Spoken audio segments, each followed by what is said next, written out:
en el libro de Nehemías.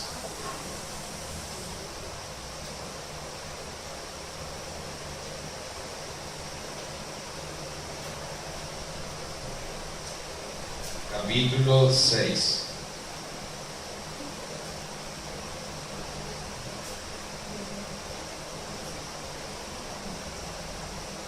Para ponerlos al día con lo que está sucediendo, Nehemías está reconstruyendo el muro de Jerusalén que estaba derrumbado.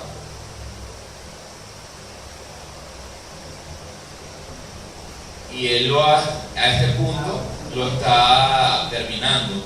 Acaba de terminar todas las partes que estaban rotas del muro, todas las que habían sido destruidas. El muro no estaba totalmente destruido, él estaba reparando todas aquellas partes que estaban rotas, donde habían zanjas, donde las personas podían entrar el enemigo. Y para que sepan más o menos lo que está sucediendo y entender lo que vamos a leer ahorita. Vamos a leer desde el versículo 1 hasta el versículo 19. Y vamos a ponernos de pie todos.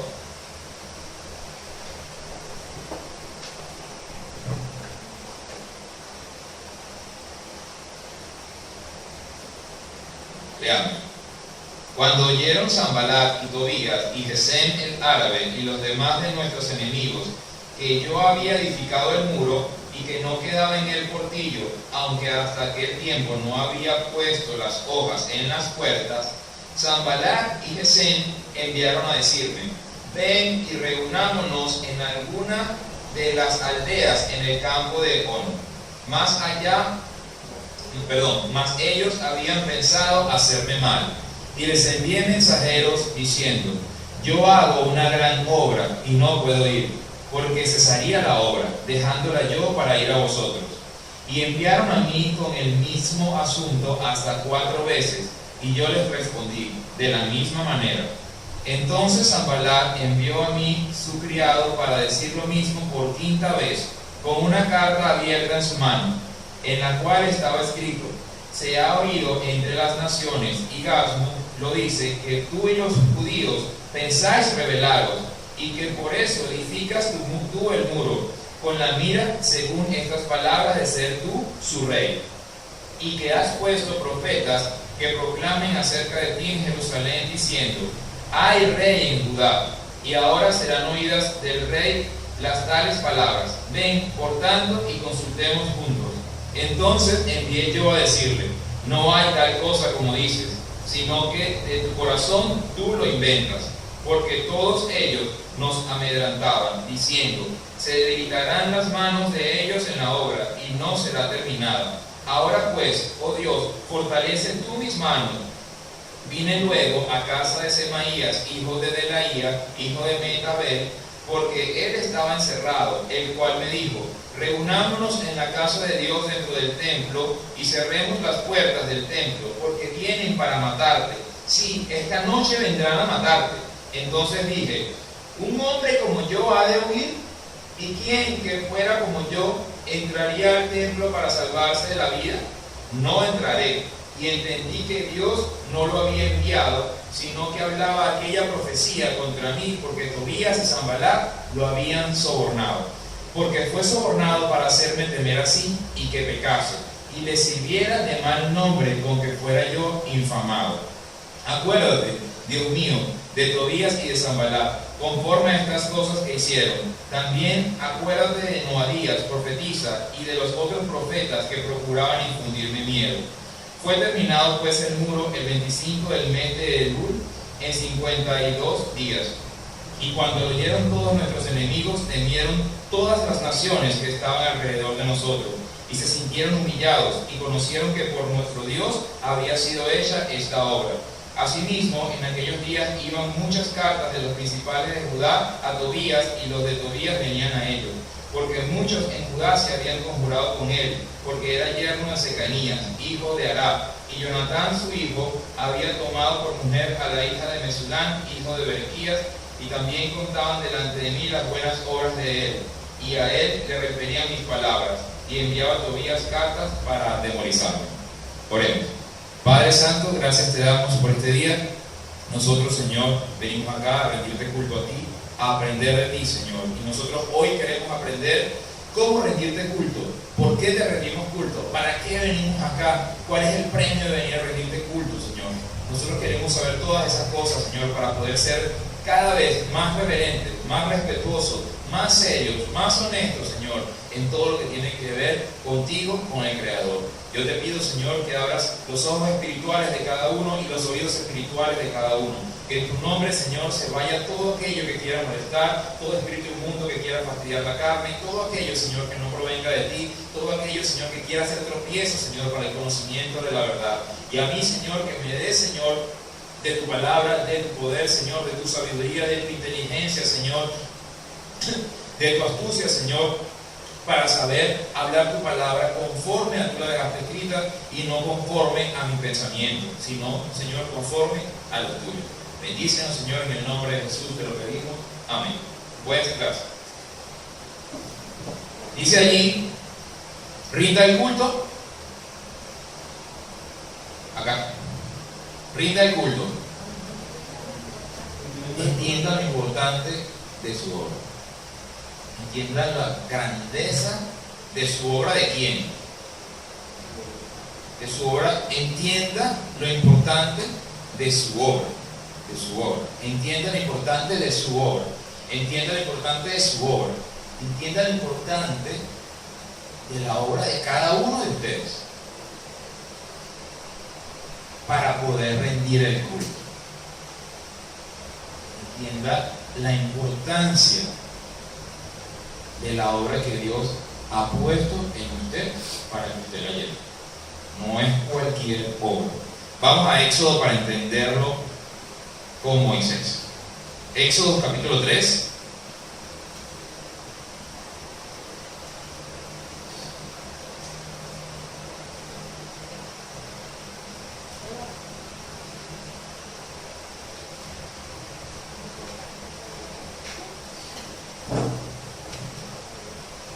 Versículo del 10 al 12.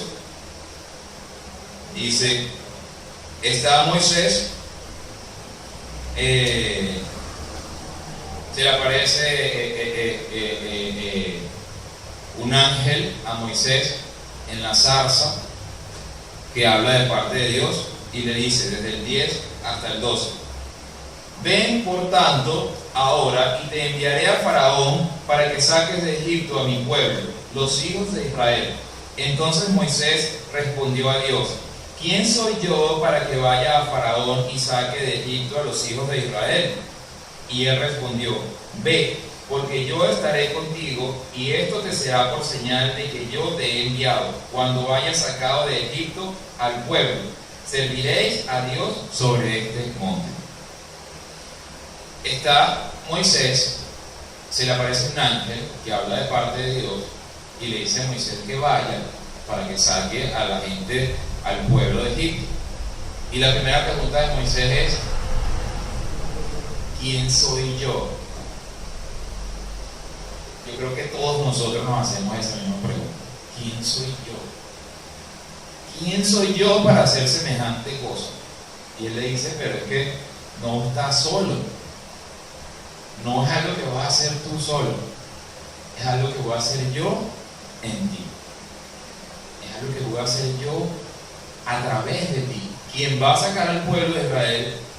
¿Quién es? ¿Dios o Moisés? Dios, Moisés. Es Dios a través de Moisés. Si Moisés hubiera dicho que no, a lo mejor Dios hubiera elegido otro. Pero Moisés accedió después de que Dios lo convenció. Vayamos a Nehemías, donde estábamos ahorita.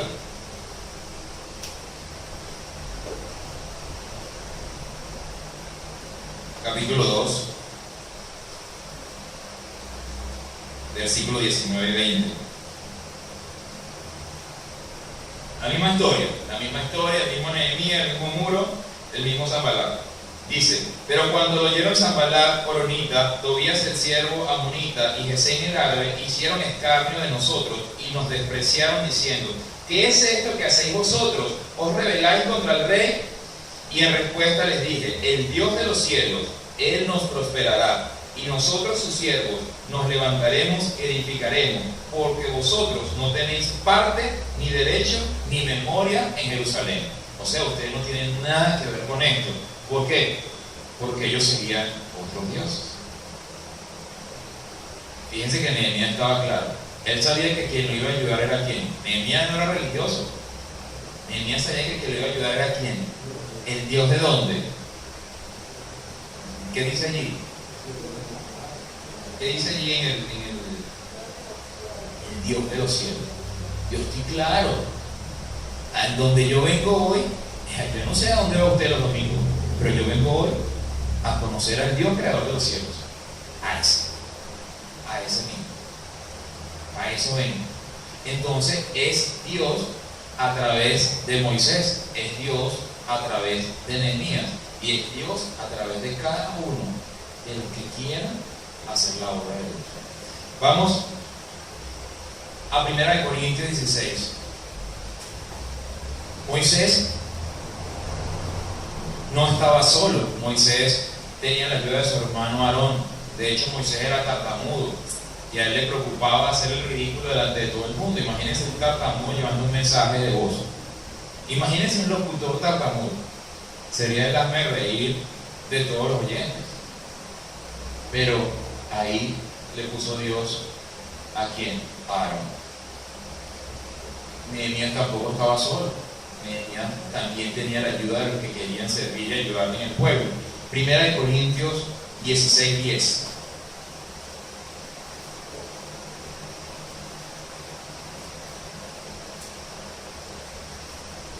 Dice, y si llega Timoteo, mirad que esté con vosotros con tranquilidad, porque él hace la obra del Señor así como yo. Ninguno, aunque la obra es individual, ¿qué hace? Siempre se hace en grupo cuando se trata de la obra de Dios. Siempre hay apoyo de Dios. Dios siempre va a levantar a alguien. Dios siempre va a levantar a alguien. A quien quiera servir, Él lo va a levantar para que juntos vayan y hagan la obra. Cuando Jesús mandó a sus discípulos a predicar el Evangelio, los envió ¿cómo? ¿De cuánto en cuánto? De dos en dos. Nosotros tenemos un alma. Nosotros todos tenemos un alma. Y esa alma se nos entristece y se nos apaga y se nos pone. Pero es mucho más fácil cuando hay dos personas y ¿qué hacen? Se apoyan mutuamente. Dice la Biblia que el cordón de tres no se rompe fácilmente, porque donde hay dos predicando el Evangelio, ¿quién está allí? Uno, dos y tres. Cordón de tres, una crineja. Traten de romper una crineja, eso no se puede. Eso es difícil. Vamos a ahí mismo en 1 Corintios capítulo 15.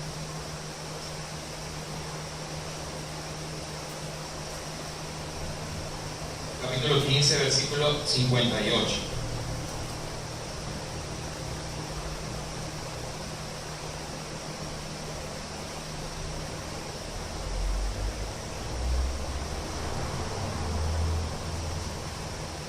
Dice, así que, hermanos míos amados, estad firme y constante, creciendo en la obra del Señor siempre, sabiendo que vuestro trabajo en el Señor no es en vano.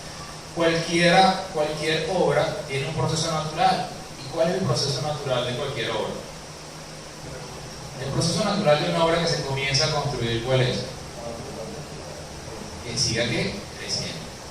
Cuando una persona construye un edificio, hace el piso 1, piso 2, y de hecho qué raro es cuando uno ve esas edificaciones que se quedaron a media.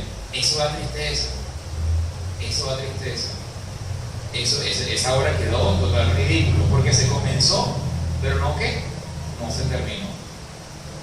El proceso natural de una obra es crecer, y lo dice la Biblia, cuando se trata de la obra de Dios, dice, creciendo en la obra del Señor siempre, o sea, constantemente, todo el tiempo, constantemente creciendo. Vamos a Hebreos 6. Acá en esta iglesia tratamos de que sea la palabra la que lo convenza a usted. Por eso aquí de verdad a mí me han dicho, no, yo paso un mes en esa congregación y me hago ágil en la Biblia, porque saltamos de un lado al otro, porque la Biblia se está explicando a sí misma. Por eso es lo delicado de la predicación, cuando uno pone su propio pensamiento. Yo no vengo acá a revelarles la Biblia se está revelando a ella misma. A veces yo hablo con personas a las que tengo mucha confianza, como mi mamá, como mi familia, y yo les digo, no, pero no pelee conmigo, cáigase a piña ahí con Jesús, porque yo lo que les estoy diciendo el versículo donde está, pero usted se la tiene que arreglar con él, no conmigo, porque él está diciendo cosas allí. Entonces, ¿qué hace la Biblia? Ella, desde el capítulo 1 de Génesis hasta el último capítulo de Apocalipsis, es un solo cuento, es una sola historia que está contando. Y es acerca de Dios, no es acerca del hombre. El hombre es parte de la historia, pero el protagonista de la historia no es el hombre. El protagonista de la historia es Dios. Él es el protagonista de la historia, Él se está mostrando, Él se está revelando. Entonces por eso vamos corriendo de un versículo a otro. Les dije Hebreos, ¿cierto? Hebreos capítulo 11. Perdón, 11, versículo 6. Lo dijimos cuando comenzamos. Pero sin fe es imposible agradar a Dios, porque es necesario que el que se acerca a Dios crea que le hay y que es galardonador de los que le buscan. Con Dios la cosa no es, ¿cómo se llama cuando uno le dice no seas, gente que no quiere nada, que dice no seas falso, no seas, no es hipócrita, ¿cómo? No.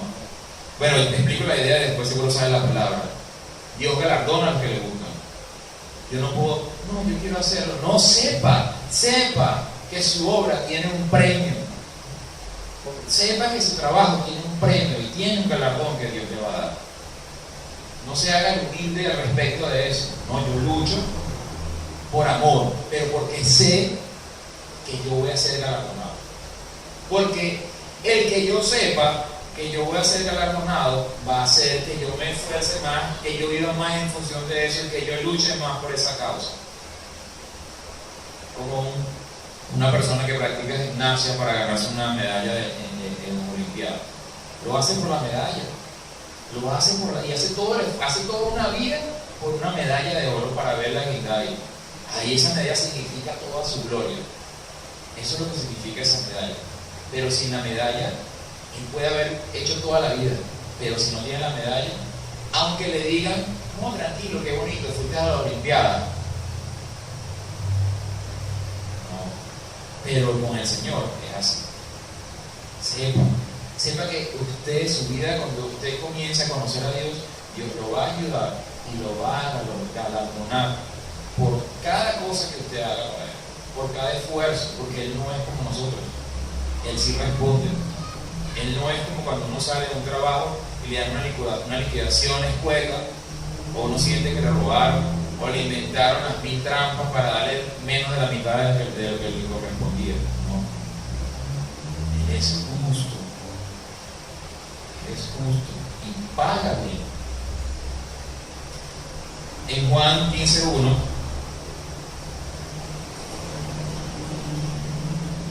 Juan capítulo 15,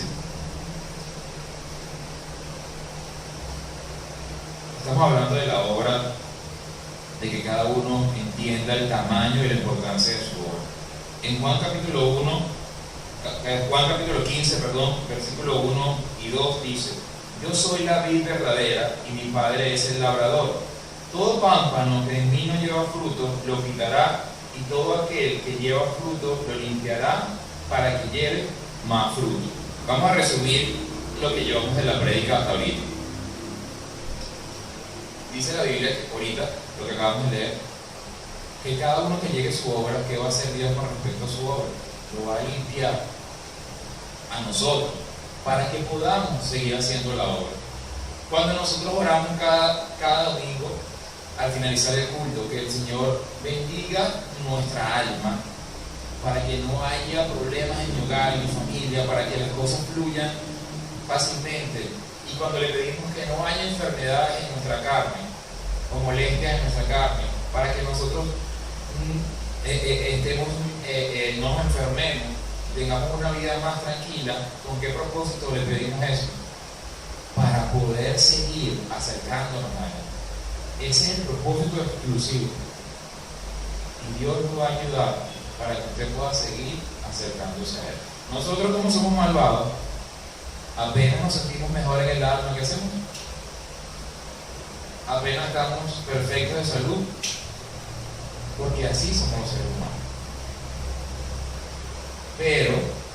Pero los que creen en el Dios vivo debemos ser redarguidos de eso y entender lo que Dios está diciendo, y entender que la obra de Dios, o hacer la obra de Dios, es un honor que pocos tienen, que muy pocos tienen, pero que los anhelan y lo quieren, reciben toda la bendición de Dios.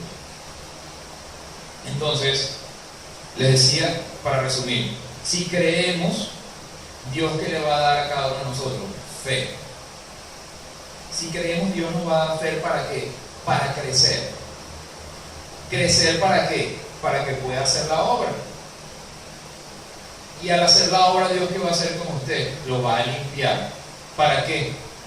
Para que siga haciendo la obra. Dice que todo árbol que no lleva fruto es que cortado. Una mata que no hay un montón de matas de limón y una que se está secando, eso no echa ningún fruto. Quítela y siempre en otra ahí, porque está ocupando la tierra. Está ocupando la tierra. Pero a la que da fruto, ¿qué hace? La va a limpiar. La va a limpiar.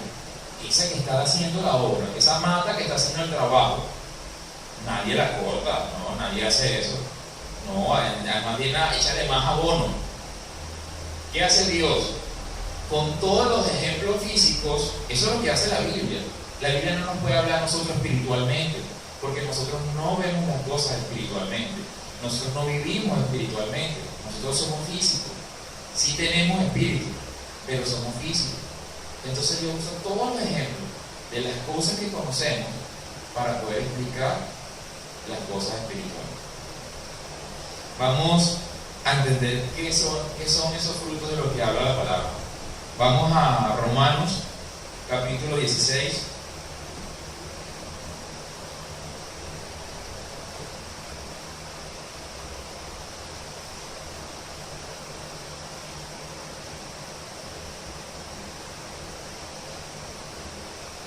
Romanos 16, versículo 5, dice: saludad también a la iglesia de su casa, saludad a Epeneto, amado mío, que es el primer fruto de Acaya para Cristo.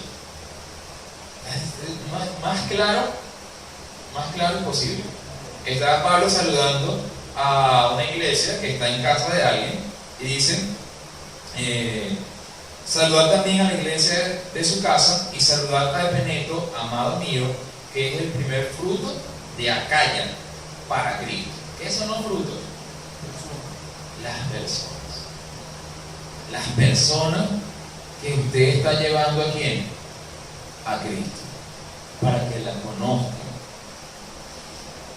Hay muchos ejemplos que lo aclaran, pero vamos a continuar para que nos da tiempo. Dios nos va a ayudar a nosotros y nos va a dar herramientas. ¿Qué herramientas nos va a dar Dios a nosotros para que hagamos la obra que es de Él?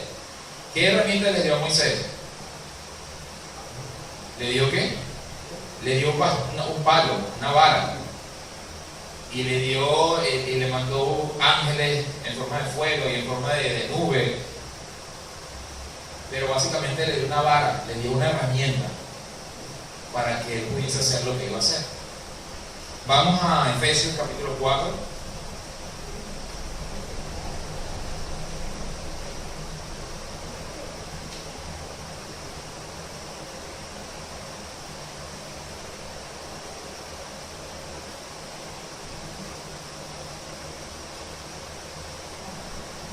Desde el 10 hasta el 12. Dice: El que descendió es el mismo que también subió por encima de todos los cielos para llenarlo todo. Él mismo constituyó a unos apóstoles, a otros profetas, a otros evangelistas, a otros pastores y maestros, a fin de perfeccionar a los santos para la obra del ministerio, para la edificación del cuerpo de Cristo. ¿Han escuchado un dicho que dice, en este país se usa mucho, porque muchos piensan que esa es la solución? Hay un dicho que dice, no me dejes el pescado, enséñame a pescar. No me lo dejes, enséñame cómo hacerlo. ¿Qué hace Dios? A cada uno le da una herramienta para la edificación de su obra de Él. Y a uno los hace pastores, y a otros los hace evangelistas, y a otros los hace maestros, y a otros los hace apóstoles, y a otros los hace profetas. Los 5 son necesarios para la obra de Dios, para la edificación de su cuerpo, así lo llama la Biblia. Y en cada uno, Él va a poner eso. Así como usted no sabe, usted no lo sabe. Usted no sabe por qué a usted se le hace fácil tocar la guitarra. Usted no sabe por qué a usted le hace fácil dibujar. Usted no sabe por qué a usted se le hace fácil cocinar, qué sé yo, cada cosa, cada uno. Pero así mismo, Dios a cada uno le va a dar, a cada uno de los que lo buscan a Él. ¿Para qué? Para la edificación de su obra. En Génesis, cuando nosotros vemos que Dios mete a Adán en el huerto, ¿y qué lo pone a hacer? ¿A qué lo pone a hacer? A cultivar, no lo pone a dormir. No lo pone a dormir. El trabajo no es algo que surgió por el pecado. No. Dios mete a Adán y lo pone a labrar la tierra, y a trabajar la tierra, y a cuidar a los animales. A eso lo pone. Entonces eso es parte de la vida del hombre. El hombre debe trabajar. Y en la obra de Dios, pues, ¿qué decir trabajar? Porque está implementado que es así desde el principio. Vayamos a 2 de Corintios, capítulo 2, versículo 11. 2 de Corintios 2, 11. Si recordamos la prédica, el texto inicial que leímos, vemos que a Nehemías, ¿qué le está pasando? Le están mandando cartas para que desista de la obra, porque él está terminando el muro, y le están mandando cartas para que desista de la obra. Le están escuchando que Nehemías, hay rumores acerca de él, y luego hay 3 cosas que están pasando ahí. Hay rumores acerca de que el muro lo están terminando y de que Nehemías se quiere hacer rey, cosa que es falsa. Hay cartas que le están enviando para que desista la obra, para que se reúnan con ellos para matar. Y hay una profecía que se la está dando alguien de allí mismo, que fue eso que Nehemías luego dice, no, aquí te sobornaron, eso que tú estás diciendo es mentira, porque no proviene de parte de Dios. Como cuando uno hace la obra, hay algo que se llama distracciones que hacen que yo me pueda apartar. Espiritualmente, ¿qué es eso?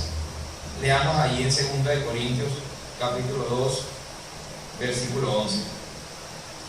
Dice, para que Satanás no gane ventaja alguna sobre nosotros, pues no ignoremos sus maquinaciones. Así como hay un Dios, y no estoy igualando a Dios y a Satanás, ojo, Satanás es un ángel creado por Dios que se rebeló contra Dios. Así de sencillo. Pero eso no quiere decir que Satanás no existe. Por favor, vea la maldad del hombre. Por favor. Son cosas de las que habla la Biblia. Son cosas que ahora que encuentra una respuesta. Toda la vida humana que yo camino encuentra la respuesta a través de la palabra. Y cuando yo tengo la humildad para preguntarle a Dios, Él va a responder. Él va a responder. Porque a quien le estamos preguntando es un Dios vivo, viviente. Y lo hemos dicho, está vivo porque lo demuestra con toda su creación. Con toda su creación. Y usted va a poder tener la experiencia más hermosa que es poder tener la comunión con Dios. Dice allí que no ignoremos las maquinaciones de Satanás. una cosa. Guarden esa idea ahí. Vamos ahí mismo a 2 Corintios capítulo 11, versículo 4. 14, perdón. Capítulo 11, versículo 14. Y no es maravilla, porque el mismo Satanás se disfraza como ángel de luz. Y Efesios 6, 16.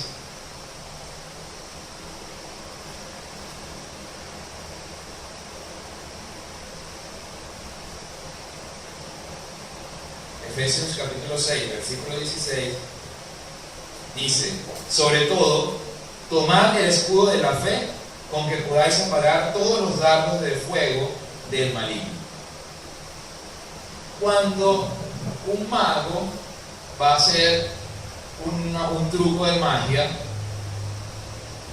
todos sabemos, y si no, bueno, pues les informo, los magos no hacen magia, son trucos. Son trucos ópticos visuales, por si acaso. Pero ¿qué hace el mago? Mientras el mago está haciendo que usted vea acá, él con esta mano, él está haciendo el truco. Y ¿qué hizo el mago? Hizo que usted se enfocara en algo que él quería hacerle ver para que usted no descubriera su truco. Eso es lo que hace Satanás. Satanás no se le va a aparecer a usted y le va a decir: apártate de Dios. No, Satanás lo va a distraer a usted. No, Satanás no le va a venir: consume drogas. No. Satanás lo va a apartar a usted de cualquier forma. Y ahorita vamos a ver cómo. De cualquier forma. Pero ¿qué es lo que hace? Un buen truco de magia. Distraerlo a usted para que usted deje de hacer la obra de Dios. Lo distrae con el alma, le pone una enfermedad, hace que usted se divorcie, que usted se pelee con su esposo, que su hijo se vaya por el mal camino. Entonces usted, en lugar, les voy a poner un ejemplo. A mi abuelita la operaron hace poco. ¿Qué día la operaron? El domingo. Al final no la pudieron operar. Por supuesto que cómo van a ir a rendir culto si era el día de la operación de la abuela. Entiendo. Pero la Biblia dice que cualquiera que pone madre o padre por encima de mí no es digno de mí. ¿Qué hacemos? No lo digo yo. Arréglensela con él. Arréglensela con él, no conmigo. Él va a poner cualquier distracción para que uno deje de hacer la obra. Entonces, estábamos diciendo ahorita que él recibió rumores. ¿Qué son los rumores? ¿Qué pasa? Yo estaba, mientras meditaba en esa palabra, estaba estudiando y escribiendo, y justo cuando estoy en esa parte, yo estaba orando y pasa un insecto. Y me agarré una chancleta y maté al insecto. Yo me distraje de lo que estaba haciendo. ¿Qué hacen los rumores en el caso de Nehemías? Así que, mira, Nehemías están hablando de ti, Nehemías están diciendo a Nehemías, y si Nehemías no está concentrado en lo que hace, deja la obra, deja de hacerlo, deja de terminar lo que está haciendo. Luego dicen que le dieron cartas. Algo gracioso me pasó y se lo traigo para compartirlo. En alguna oportunidad, cuando estábamos comenzando la congregación, pues no hubo que hacer y el culto se tuvo que rendir en mi casa. Y el día siguiente yo recibí una carta, anónima por supuesto, que dice: vecino, ¿cómo se le ocurre? Hay una iglesia aquí, no sé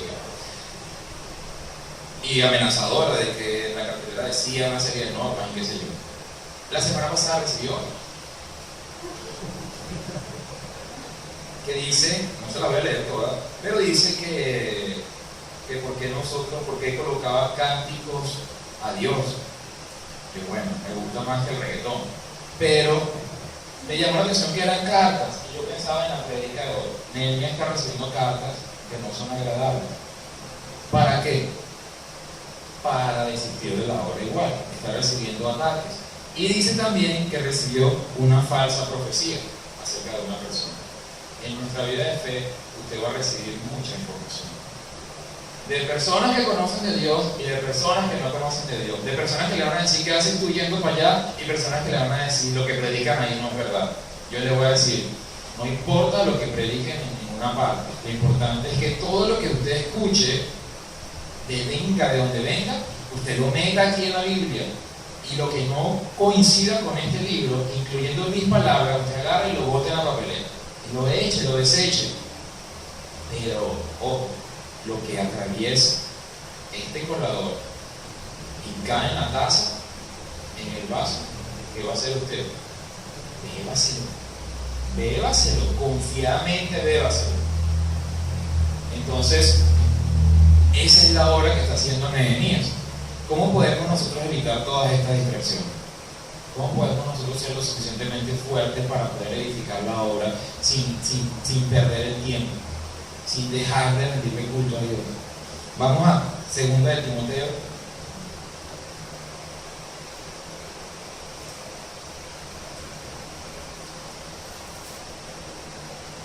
Segundo carta a Timoteo, capítulo 4, versículos 9 y 10. Versículos 9 y 10 del capítulo 4. Dice, Pablo dando las instrucciones personales allí, y dice: procura venir pronto a verme, porque Demas me ha desamparado, amando a quién. Pablo le está escribiendo a Timoteo, le dice: procura venir pronto a verme, porque Demas me ha desamparado, amando este mundo, y se ha ido a Tesalónica. Era Demas, ¿estaba Demas con Pablo haciendo la obra? Según la Biblia, sí. Porque si lo abandonó era porque antes estaba con él. Él estaba haciendo la obra, pero ¿qué hizo? La abandonó y la dejó allí. Y Pablo está diciendo: ven a verme porque necesito ayuda. Porque el que estaba conmigo se marchó. Se marchó porque amando el mundo. No crea que cuando la Biblia dice amar al mundo, porque a veces la religión, incluso a veces nosotros mismos, caemos en el error de asociar el mundo con el alcohol, con las drogas, con la prostitución, con, qué sé yo, con matar, con robar. Pero amar el mundo es cualquier cosa que me esté apartando de Dios, sea socialmente mala o sea socialmente aceptada. Bueno, cualquier cosa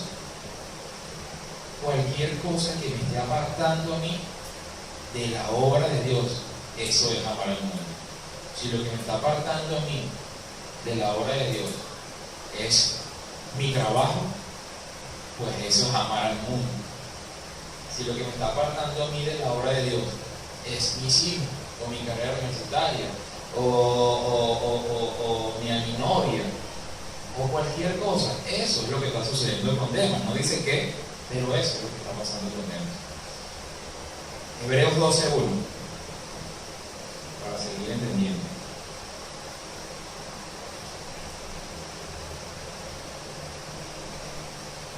Entonces, guárdenlo ahí. No irse detrás del mundo. Estamos tratando de entender cómo evitar las distracciones. No robarle a Dios. No, que yo no le robe a Dios. Ese es el lugar que le corresponde a Dios y nada se lo va a quitar. Yo no voy a permitir que eso suceda, porque esa es mi relación con Dios. Capítulo 12 de Hebreos, versículo 1 y 2. Dice: por tanto, nosotros también, teniendo en derredor nuestro tan grande nube de testigos, despojémonos de todo peso y del pecado que nos asedia, y corramos con paciencia la carrera que tenemos por delante, puestos los ojos en Jesús, el autor y consumador de la fe, el cual, por el gozo puesto delante de él, sufrió la cruz, menospreciando el oprobio, y se sentó a la diestra del trono de Dios.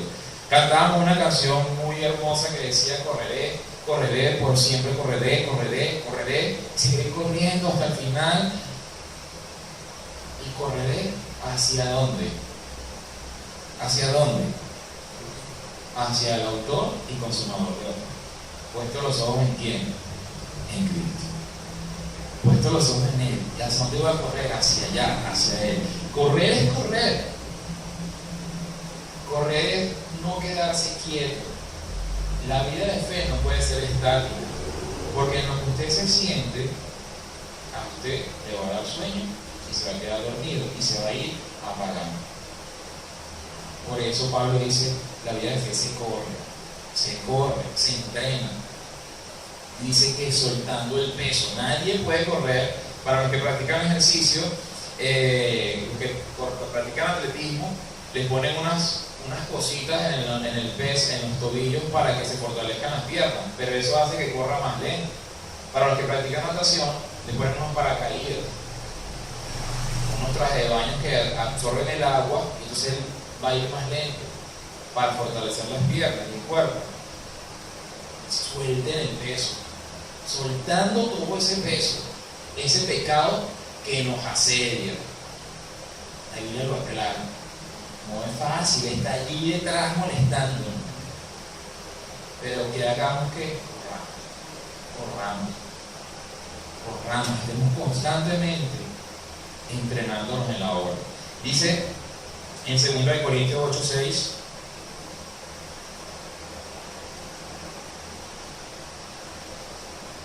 de manera que exhortamos a Tito para que tal como comenzó antes, asimismo acabe también entre vosotros, ¿qué cosa? Esta obra de gracia. Entonces, resumiendo, no ame el mundo, suelte el peso que lo está atando, suéltelo. No se puede entrar con ese peso al reino de los cielos, no se puede, es imposible. Eso hay que soltarlo. No ame el mundo, entendiendo lo que es no amar el mundo allá, lo que acabamos de decir. Suelte el peso, corra la carrera y termine la obra. Corra la carrera, reconozca la meta, reconozca el galardón, reconozca que el que lo va a galardonar es fiel y verdadero y honesto, y termine la obra que Dios ha comenzado en usted. ¿Cómo podemos hacer todo esto? Toda esta cantidad de cosas que hemos estado diciendo. Dice Pablo en Tesalonicenses, primera carta,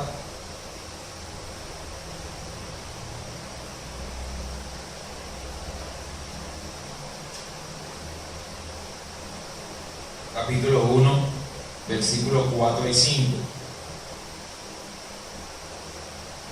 Dice, porque conocemos, hermanos amados de Dios, ¿qué cosa? Vuestra elección. O sea, que es la decisión de quién, de cada uno. Usted eligió por Cristo, yo elegí por Cristo, yo elegí por conocer a Dios, y solamente puedo conocerlo a través del Hijo que Él envió.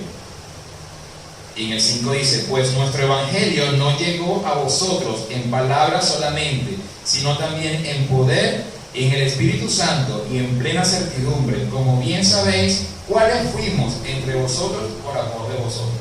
¿Cómo podemos hacer todo esto?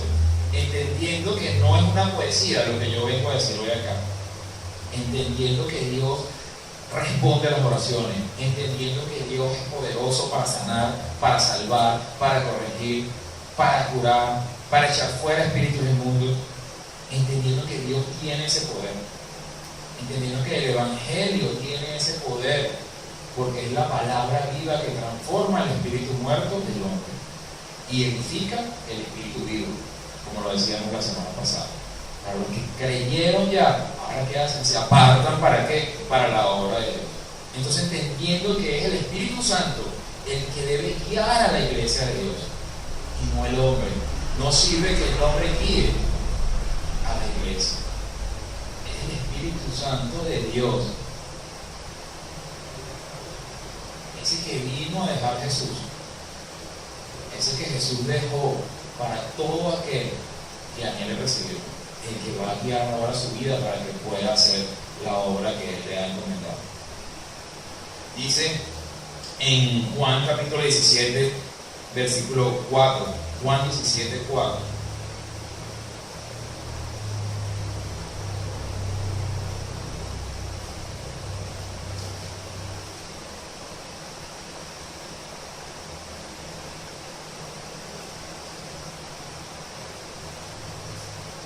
Jesús está orando y dice, yo te he glorificado en la tierra, he acabado la obra que me diste que hiciese.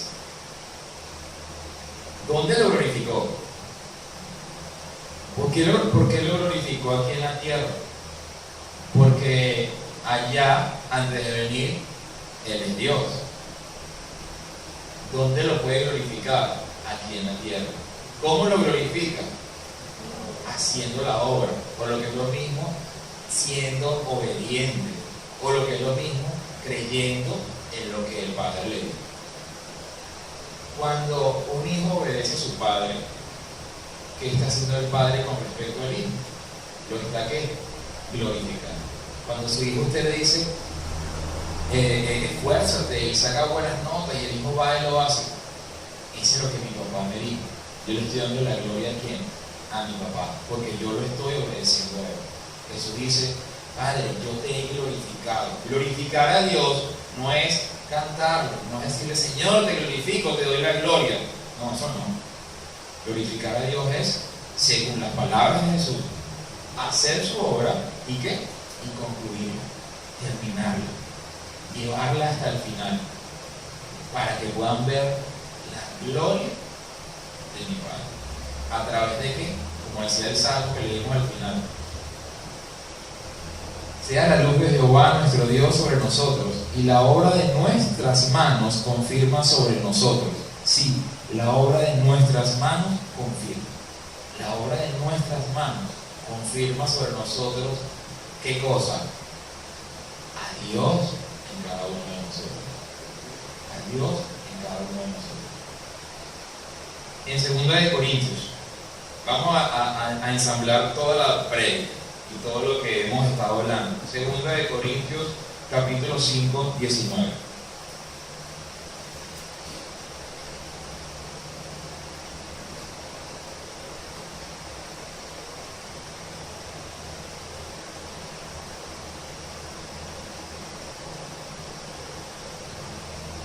Leímos ahorita, Padre, yo te he glorificado, he terminado la obra que me dijiste que hiciese, la he concluido, la he terminado.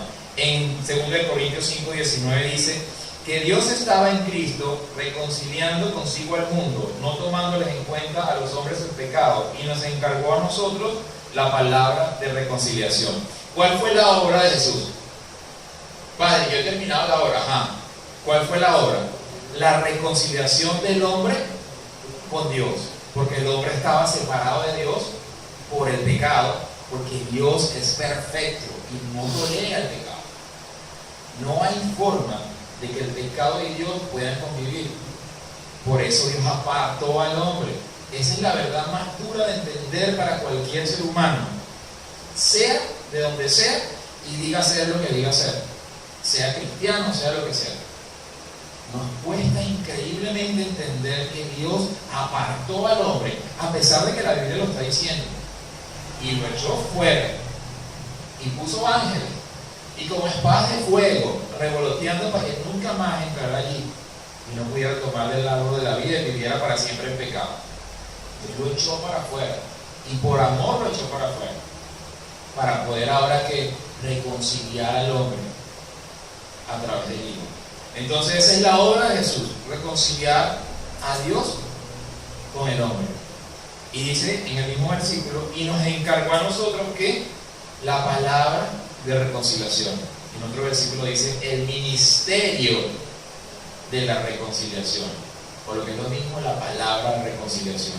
Porque ahora somos nosotros los que vamos a hacer que las personas puedan tener esa reconciliación con Dios. ¿Quiénes lo van a hacer? ¿Quiénes van a hacer la obra? Pues nosotros.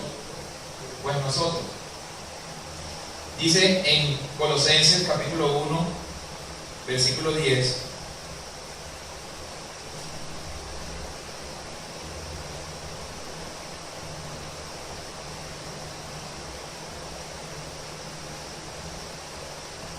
Colosenses capítulo 1, versículo 10 dice: para que andéis como es digno del Señor, agradándole en todo, llevando fruto en toda buena obra y creciendo en el conocimiento de Dios. ¿Cuál es el ministerio de la reconciliación? Hacer que las personas se reconcilien con Dios, pero que es lo mismo, hacer fruto. ¿Para qué? Para Dios. Y crecer en el conocimiento, ¿para qué? Para hacer más fruto para Dios. Y en 1 Corintios 9:1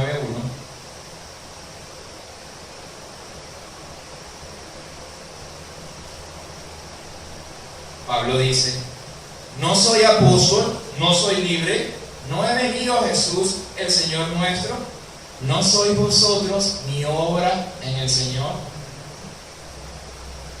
¿Cuál es la obra de cada uno de nosotros? ¿Cómo? Discipular. Las personas son la obra de cada uno de nosotros. Entonces, hoy se llama el sermón: rinda el culto, entienda el tamaño de su obra. El tamaño de su obra son las personas que están vivas, que unas se van a perder en el infierno y las otras que usted logra llevar a Cristo para que crea se van a salvar para vida eterna. Entonces usted agarra todo ese paquete de lo que hemos estado hablando, toda esa vida de la que acabamos de mencionar toda una vida entera, y usted ¿qué hace? La lleva ¿a dónde, cuándo? La lleva el domingo al culto. Usted agarra toda esa vida, toda esa obra, todo ese caminar de fe, toda esa fuerza que le da Dios y el Espíritu Santo, todo eso, y usted lo lleva a rendirle culto a Dios. Entienda que rendirle culto a Dios es venir acá y decirle: esta es mi obra. Pablo dice: ¿no son ustedes mi obra? ¿Acaso yo no fui el que les predicó a ustedes y ustedes conocieron acerca del Dios vivo? Entienda que rendirle culto a Dios es venir cada domingo a decirle: Señor, esta es mi obra para ti, y esa es mi forma en que yo te rindo a ti homenaje. Esa es mi forma en que yo te rindo a ti todo, obedeciéndote en todas las cosas. La vida de fe es como un bote de helado. Ahorita hay unas tiendas de helado que uno va y le echa ahí como 20 sabores de fruta y uno no sabe cuál echarle. Y hay 30 sabores de sirope y 20 sabores de helado. Y uno mismo le echa y entonces uno termina engordando 4 kilos porque termina con un helado así. Las frutas, el sirope, el helado de vainilla con el de chicle, con el de chocolate, esa es la vida de fe durante nuestra semana. El domingo es la cerecita que usted le pone para que eso se vea perfecto, o la fresa o el brownie que usted le pone arriba para que eso se vea perfecto. Esa es la vida de fe de Cristo.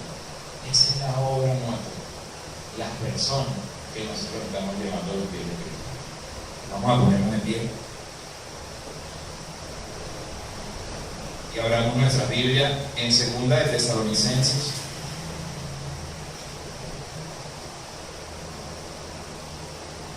capítulo 1, versículos 11 y 12. Y leamos todos juntos y fuerte.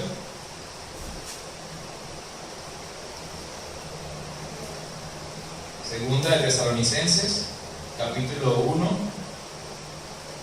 versículos 11 y 12. Dice: por lo cual asimismo oramos siempre por vosotros, para que nuestro Dios os tenga por dignos de su llamamiento y cumpla todo propósito de bondad y toda obra de fe con su poder, para que en el nombre de nuestro Señor Jesucristo sea glorificado en vosotros y vosotros en Él, por la gracia de nuestro Dios y del Señor nuestro. Ahora vamos a orar pidiéndole a Dios qué cosa: que seamos dignos del llamado que ha hecho en cada uno de nosotros, que se cumpla su voluntad en nosotros y que toda obra de fe tenga su verdad en nosotros, sea una realidad en nosotros. Clamemos a Dios para que seamos dignos de ese llamado que Él nos ha hecho y que su obra, su voluntad se cumpla en cada uno de nosotros. No piense que usted es el más pequeño, no importa su tamaño, Dios lo va a ayudar.